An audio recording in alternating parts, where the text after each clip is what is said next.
सो ये वीडियो में आज मेरी फ्रेंड, मेरी क्लोजेस्ट फ्रेंड, मेरी फैमिली, मेरी सिस्टर दिव्या के लिए बना रही हूँ, दिव्या भटनागर के लिए।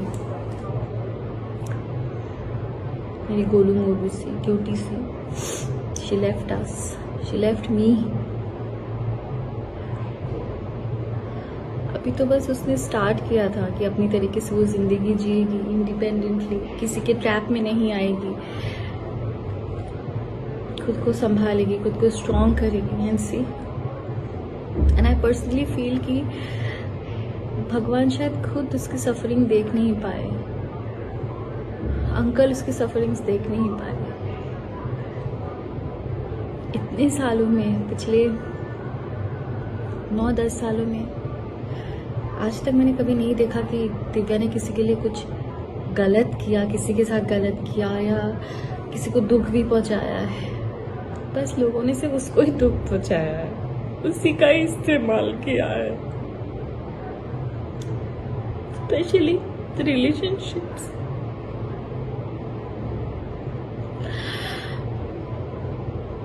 ये हर एक लड़की गलती करती है, एक रिलेशनशिप से गंदे से धोखा खाने के बाद कहीं से भी थोड़ा भी कोई सहारा दे देता है, वो लड़की बिना सोचे समझे उसे अपना सहारा मान लेती है, बिना उसका बैकग्राउंड जाने, बिना कुछ जाने।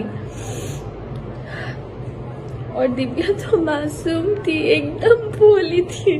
उस पागल को तो मैं समझाती थी, मतलब अगर मैं उसे समझाती होंगी तो आप समझ सकते हो कि वो किस तरीके की थी। मैं खुद इतनी इमोशनल हूँ तो वो मेरा 1000 गुना थी। आज जो ये वीडियो मैं बना रही हूँ बहुत जरूरी है ये बनाना, स्पेशली उस इंसान के लिए जिसकी वजह से मेरी दिव्या ने इतना सफर किया। आई नो कि आज दिव्या के साथ जो भी हुआ, दिव्या हमारे बीच में नहीं है, it is because of Covid. But जो मेंटल स्ट्रेस, जो फिजिकल अब्यूज उसके साथ हुआ है, कोई भी इंसान अगर उस फेज से गुजरता तो छोटी सी एक बीमारी से भी लड़ने की उस इंसान के पास ताकत नहीं होती है। तो फिर भी कोविड था। बहुत ही शराफत से, बहुत ही शांति से मैं आप सबको ये चीज बता रही हूँ, एंड स्पेशली टू यू गगन गबरू। उस दिन तूने क्या पोस्ट किया था कि उसकी माँ और भाई तेरे रिलेशनशिप्स के अगेंस्ट थे और वो नहीं चाहते थे तेरी शादी होए, और तेरे नाम पे वो पब्लिसिटी ले रहे हैं। तेरी औकात क्या है? क्या औकात है तेरी? तू कौन है? तू यहाँ पे जो 4-5 जो गिने चुने आर्टिस्ट को भी जानता है ना, वो दिव्या के बदौलत भीख मांग के तू हिमाचल से दिव्या के साथ यहाँ रहने आया था। और जो तेरे अगेंस्ट में सिर्फ उसकी फैमिली नहीं, मैं भी खड़ी थी।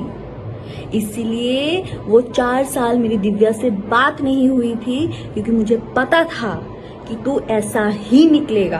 पर दिव्या तेरे प्यार में इतनी अंधी हो गई थी, इतनी अंधी हो गई थी, तूने तेरे बातों में इतना फंसा लिया था कि उसको आगे पीछे कुछ दिख नहीं रहा था। इसलिए वो ना अपने माँ बाप की सुनी, ना भाई की सुनी, ना मेरी सुनी, ना बाकी दोस्तों की सुनी, और जिसकी वजह से आज वो हमारे बीच में नहीं है। समझा?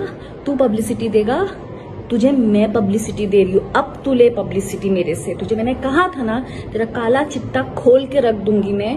और अब देख, ये शुरुआत है।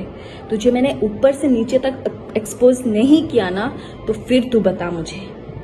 तो तेरे अगेंस्ट जो हम लोग खड़े थे वो इसके लिए गगन गबरू, क्योंकि तू मॉलेस्टेशन एक केस में शिमला में तेरे ऊपर केस चल रहा था, और जिसकी सजा 6 महीने जेल में रह के तू लास्ट ईयर भुगत के आया है, वो भी बेल पे। और अभी कभी भी तू अंदर फिर से जा सकता है, और अभी तू जाएगा ही, क्योंकि तूने जो मारपीट की है दिव्या के साथ इतने सालों तक, तूने जो टॉर्चर किया है, मेंटल टॉर्चर, जिसकी वजह से वो इतनी स्ट्रेस्ड में आ गई, इतनी बीमार पड़ गई, उसको डायबिटीज हो गया। हर एक चीज तेरे वजह से हुआ है, जो तूने उसको टॉर्चर किया है। तुझे क्या लगा कि दिव्या चली गई तो तू अभी अय्याशी करेगा तेरे गर्लफ्रेंड्स के साथ? तो सुनो, सो कॉल गर्लफ्रेंड्स जो दिल्ली में और कहाँ कहाँ तुम लोग बैठे हो ना, भलाई तो इसी में ही है कि तुम लोग भी इसके ऊपर एनसी करके सेव हो जाओ, क्योंकि कहीं ये ना हो आज दिव्या है और कल दिव्या की जगह पे तुम लोग हो जाओ। सो अपने आप को बचा लो और इसके ऊपर एक एनसी करके डाल दो, क्योंकि ये ऐसा ही है और पता नहीं अगर इसको अगर हमने अभी नहीं रोका और आगे जाके किस किस लड़कियों की जिंदगी ये बर्बाद करेगा।